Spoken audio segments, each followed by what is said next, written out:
It. Hey guys, good evening. I'm Al Washington, and welcome to my Mystical Loves podcast.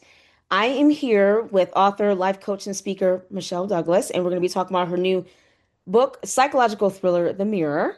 And I'm going to go ahead and pass the mic to Michelle if she'd like to go ahead and say hello to everybody. Hello, everybody. I'm so excited and very appreciative for this opportunity, and I'm looking forward to answering some questions and also getting to talk a little bit about the mirror. Absolutely, Michelle. Absolutely. All right. And with that being said, let's go ahead and get right into it then. Okay. So, regarding with the book, how did the creation start? Like, what was any inspiration or anything? What made you create the mirror?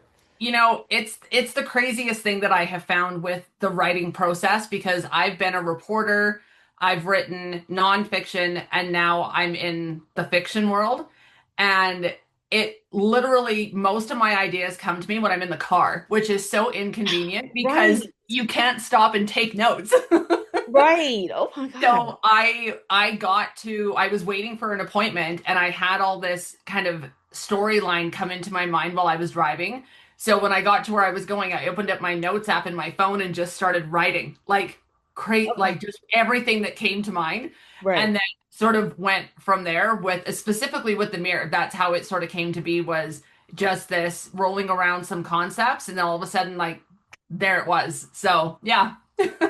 No, but don't you hate that, Michelle, when when we're sitting in front of a blank piece of paper or typewriter or whatever, nothing comes out. But all of a sudden, like you said, you're in your car, now this stuff, like this shit comes out of your head. I hate that too. It's like I have a little notepad in my car. Like I have Yeah. it in the driver, like little glove compartment, because just in case if something comes up, I'm at a stop sign or something, I'm just like, oh my God, why can't this come out when I'm physically writing or like in front of a typewriter or my notepad? But yeah, Absolutely. And I think it's both a blessing and a curse because right, then you're like, oh, this is so good. And then I'm like rolling it over and over and over so that it doesn't leave my mind before I have a right. chance to get my phone open. So since then I have realized that of course there is this lovely thing called voice to text.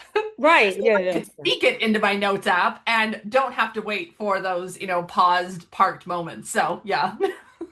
It's crazy. No, but so basically, and I thought it was just me too, but you do write in your head, obviously. I know it's not a crazy question, but like as writers, if we're not physically writing, we're writing in our head. At least All the I do. time. All the time. And even Yes. now, So, like I had sort of this goal of which books I wanted released this year. uh-huh. And now I am attempting to put my writing brain into park for the holiday season and just kind of take a breath and then start again. And it's like watching horses race in your head. Like they don't want to be held back. And so I'm trying so hard to stick to my plan about taking the holidays, regrouping, and then back to more writing next year. And my creative brain is fighting me tooth and nail. Right, I hear that, man. No, but don't you feel like maybe it's just me that, let's say if I did take a break, even less a day off, I'm like, oh my God, I'm gonna forget everything. I'm not a Yeah. creative writer. I don't know. I have that feeling. It's like, no, I need to stop. But at the same time, we do need to recharge. At least I do. Just like hell, our phones need to recharge. We charge our phones. Trust me, we don't stop doing that. We No, need to and be there's just no time, right? Between all right. the other things that like I do plus getting ready for the holidays, it's like there is not that sit down dedicated time. And so yeah, so it is an interesting thing that even when you're not actively writing and working on a project, Right. that creative brain does not go to sleep. It really doesn't. But no, on a serious note, but we do as creative writers, we really do need to take that recharge and re-rest. Yeah. So, and that's what I'm working on as well. But I'm definitely glad to hear that you're just taking a break because it's a holiday as hell. I mean, Yeah. Christmas, New Year. I mean, yeah, we do. We really need to just, yeah. So. Yeah, for sure. For sure. So I'm not really trying to reveal anything too much, like I said, about the book. And Mhm. again, everybody, I wanted to say this is my first podcast, and I'm talking to an author when it comes to opening up voodoo. I know I see a lot of books, especially Amazon, whatever, with dealing with witchcraft, but really voodoo, I don't see a lot of. There was a series I was Sure. starting, it was a comic series, I can't remember the name. She stopped writing for a little bit, but it was really good. So, Yeah. but I would love to see and read more about voodoo. And I know on your story takes place in the heart of New Orleans. How was it Mhm. dipping into voodoo? I actually didn't realize that is what it had done. Like Right. I wanted as soon as I started kind of crafting up this story, and I was like, okay, well, you obviously always have to have like a location. And the first thing that I try to always decide is this an actual location or is this like a fictional made up city that never existed anywhere? Right. And I love New Orleans. It's my favorite city to travel to in the United States. I love it so much. I'm a New Orleans Saints fan. I Oh. absolutely love New Orleans. So it just seemed sort of like the perfect fit, right? There was going to be this eerie, sort of haunting situation that was going to take place, some of that really sort of tormented history. It just seemed like the perfect fit. It just seemed to fit perfectly. So I did some research and on some, because I mean, I know the parts of New Orleans I go to, and they're very touristy, right? Uh-huh. So I was on Google Maps researching like different streets and locations and even the live vision of the street, sort of like the satellite vision, and found that street, and that was the street that most of the story takes place on, and it Right. was just the perfect fit. Yeah. Oh, I had never been in New Orleans yet, but I definitely wanted to go. I heard it's a lot of vibe, definitely beautiful vibe out there. I know what my other Mm. friend went. She said it was a lot of homeless people downtown New Orleans. Okay, but then one of my favorite shows. I don't know if you're familiar with the interview with the vampire, which takes place Yes. at New Orleans. The Yes. studio love it. Yes, season 3 is coming out Yes. next year. I can't wait. But anyway, no, I just Yeah. on a random note, I do love. I would love to travel one day. Definitely go to New Orleans and definitely check it out.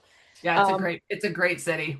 yeah, that's what I heard. I bet the food, the vibe, the drinking, and I wanted to check out the voodoo museums. Yeah, even the music, and even though like, and just the nicest people. Like, nice people, and they're so curious about like where we're from, and especially when I tell them where we're from, like even if it's like a server in a restaurant or somewhere, and I tell them about like how cold it can get up here in the snow, and they cannot, they're so curious about up here, just like we're always curious and ask a lot of questions about life down there, right? Yeah, So exactly. Yeah. yeah, it's a great city. Highly recommend.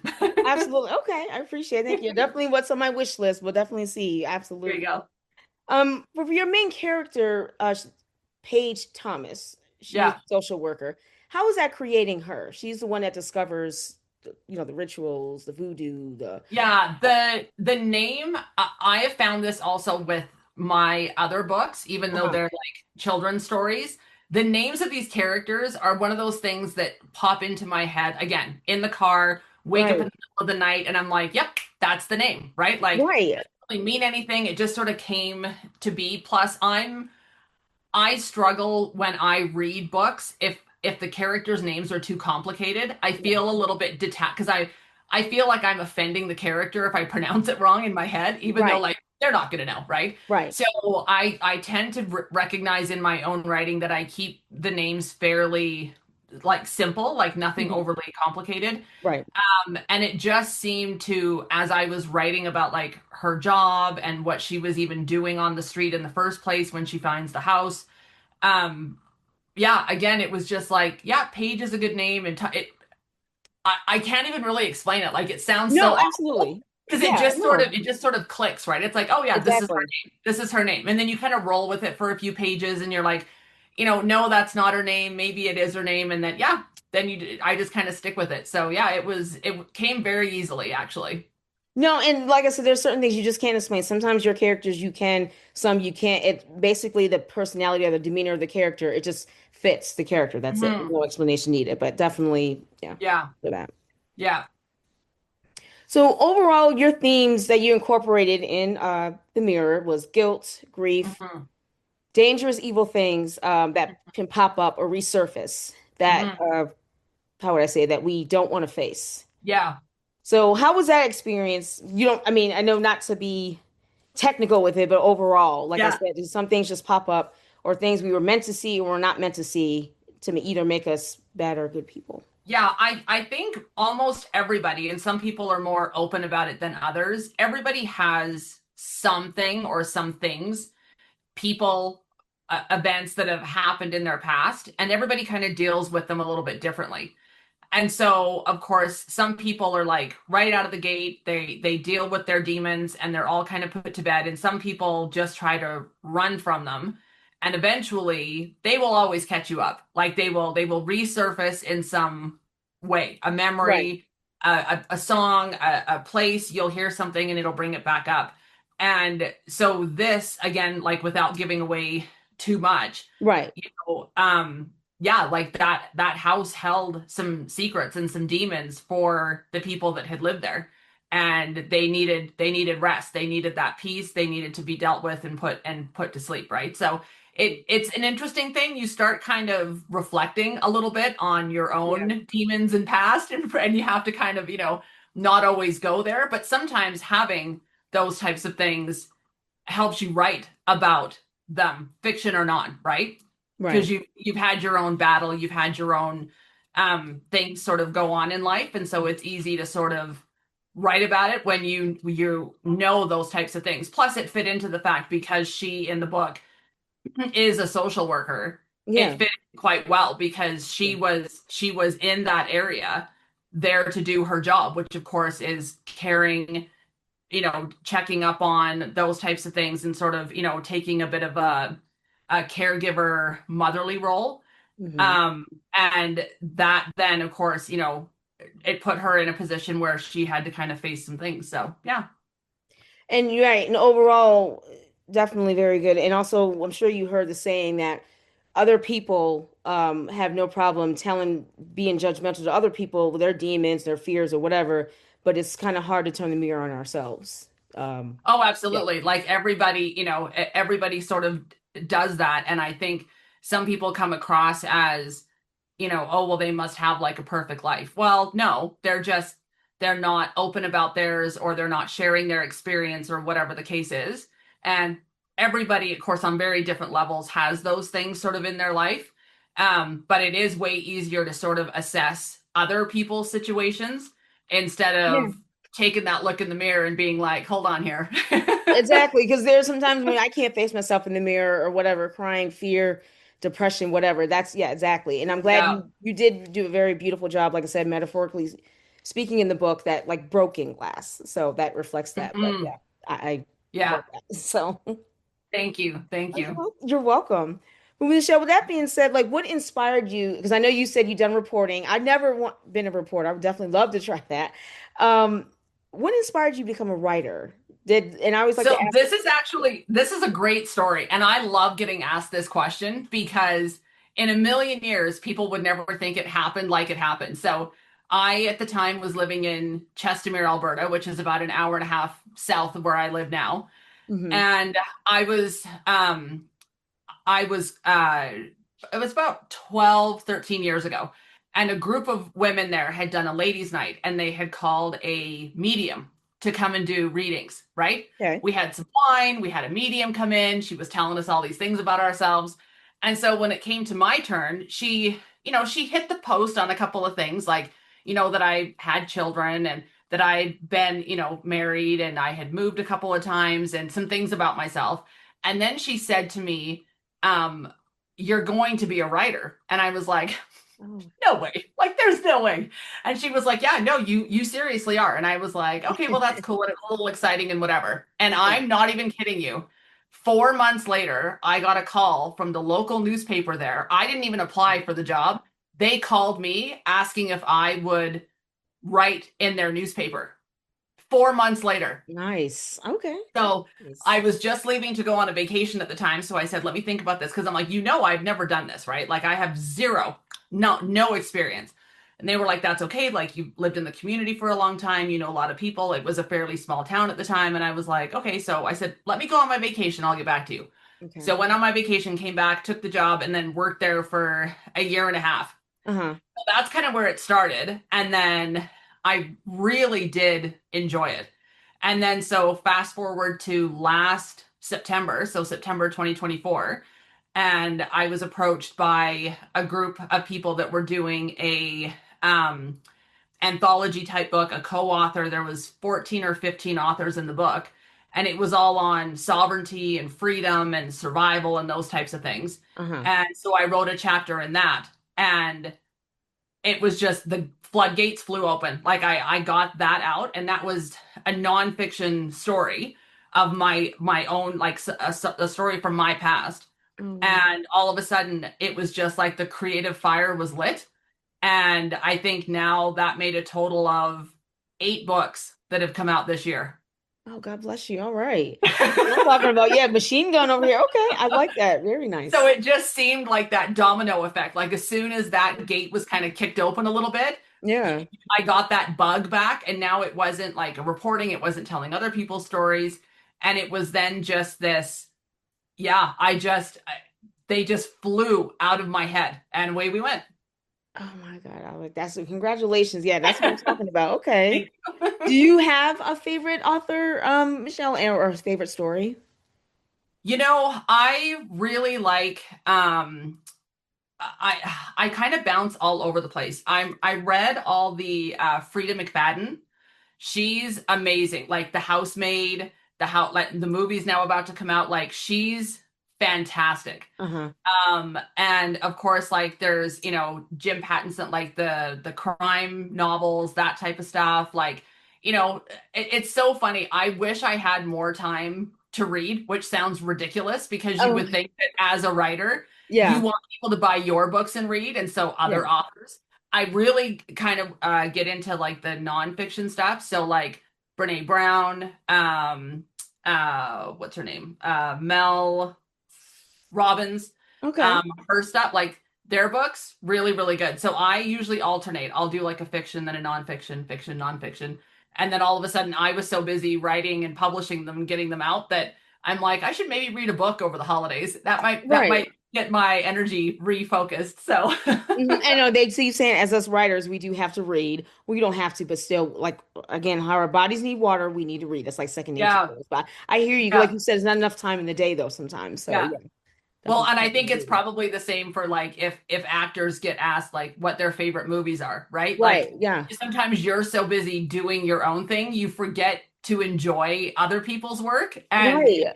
it is something that I should definitely get back into, so for sure. What about you? Sometimes when I'm reading, I just need to enjoy the book. Sometimes I can, but then either I'm looking at, oh my God, well, they did it this way, periods, commas, and it developed. Yeah, it Yeah. just we can't like if we're watching a movie, like we writers, we can't seem to enjoy it. At least I can't, because like you're thinking about, wow, well, how come they did it this way? Or, the Yeah. punctuation, the grammar, it's just yeah, Well, and I'm one of those people that I read all the time when I travel, like on the that's good. plane, at the resort, wherever. Like I'm always reading at that point. But Uh-huh. when I'm home, I always feel like there's stuff to do. And so I Yeah. always like last year we went to Mexico for a week, almost about this time.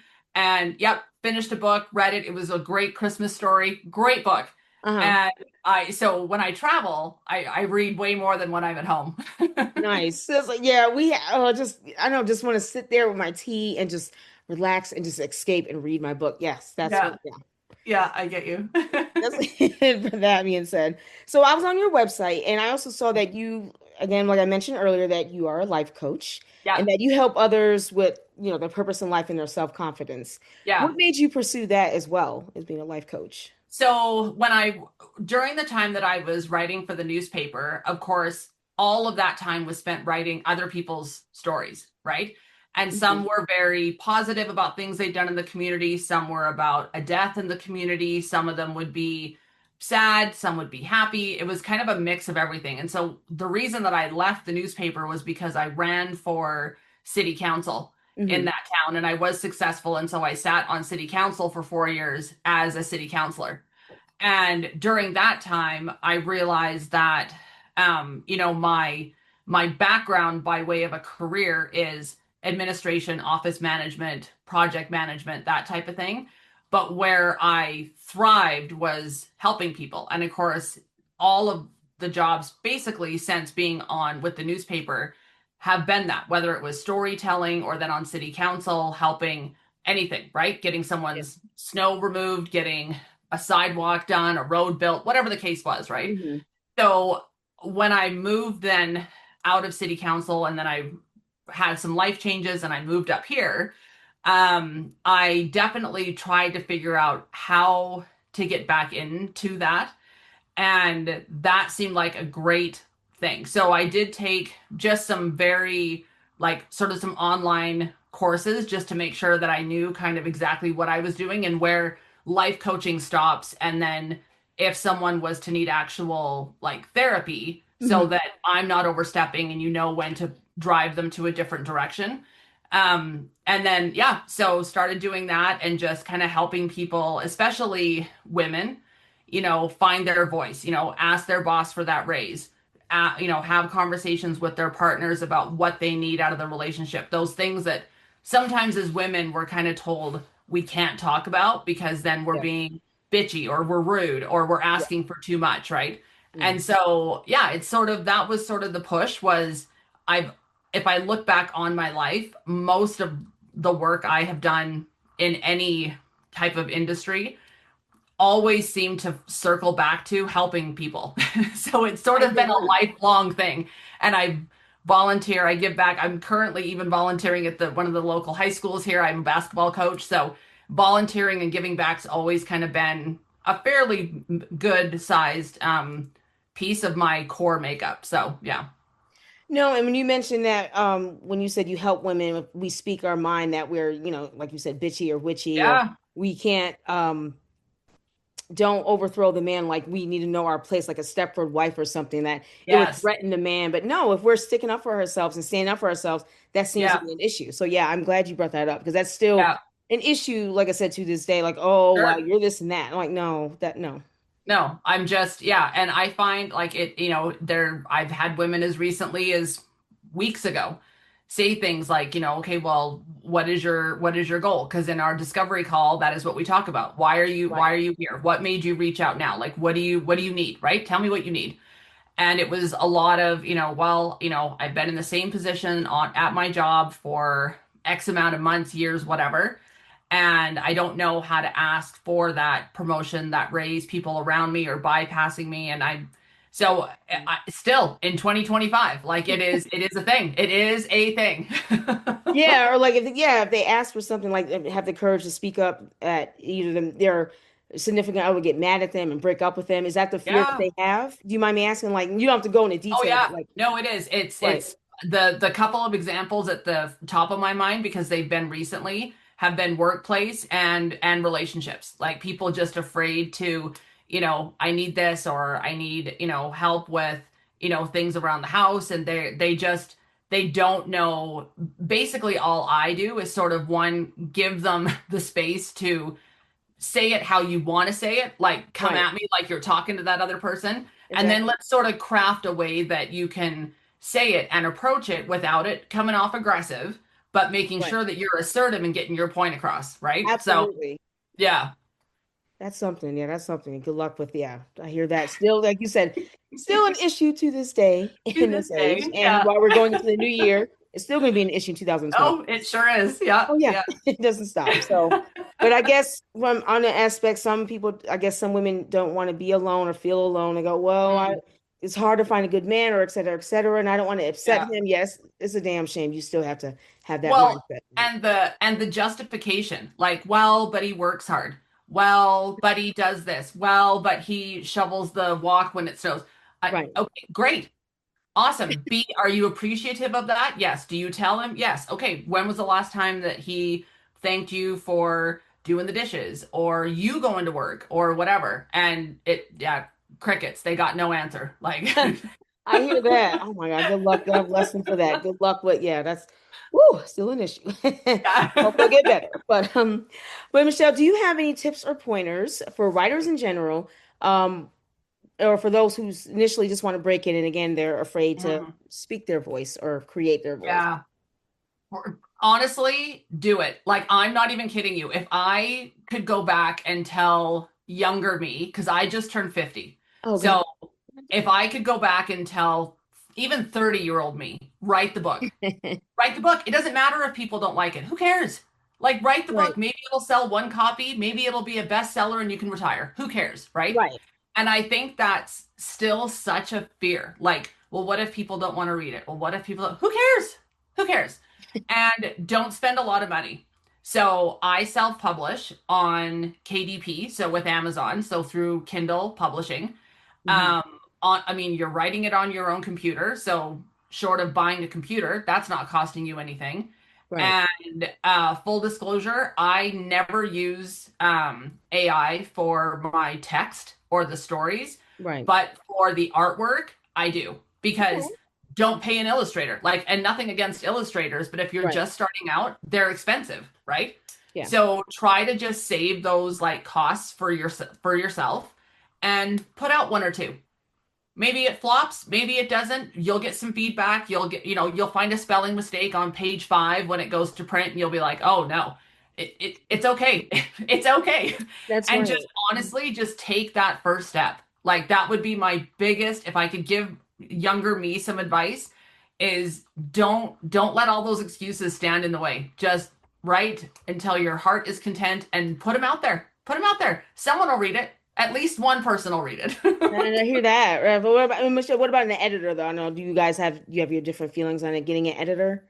I haven't used one. The co-authored project that I did back in June, that publishing house had an editor process and Okay. editors read it and whatever. I didn't have any edits that I had to make, so Mhm. I think probably with my career background, like spelling and grammar come easy to me. Like I've always had to Oh. self-check my own work. So Oh, okay. thankfully, but I belong to a few different sort of like social media groups of authors, and some people swear by using an author or an editor, sorry, and some are like, no, it's just extra cost and they're just trying to get in on your work, and Right. it's such a divisive topic. Uh-huh. I don't use one though. Like I read Okay. it through, I do spell check and let her go. No, we all got different ways of doing it. Absolutely. I hear Yeah, that. But no, I appreciate it from your insight. Me, I'm looking to hopefully get my first novella out next year. I need prayer with my first novella. So yeah, I'm definitely gonna I do need some type of editor, but I'm working on it and I'm love on my it. next revision now. But absolutely. I mean, I love your book right now in general. So I'm still like on the first few Thank you. chapters. So it's beautiful anyway. But yeah, Thank you. thank you for that. Patricia, do you want to let everybody know where they can find you and everything, including the mirror and Yeah, your so my website is michelledouglas.ca, exactly as it sounds. All of my books are available on Amazon. So if you just search up my name, they're all kind of in a row. There is another author that has the same name. We write very different content. Oh, okay. So, Okay. so if you go looking through the list that's on my website, then you can see on Amazon which books are mine. I'm also on Instagram, Facebook, all the things. You can find me there, TikTok, all of it. So, yeah. Okay.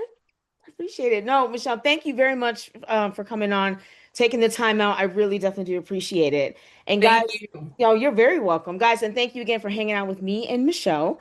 Definitely check out her new psychological thriller, The Mirror. And you guys have a good night, and I will see you next time.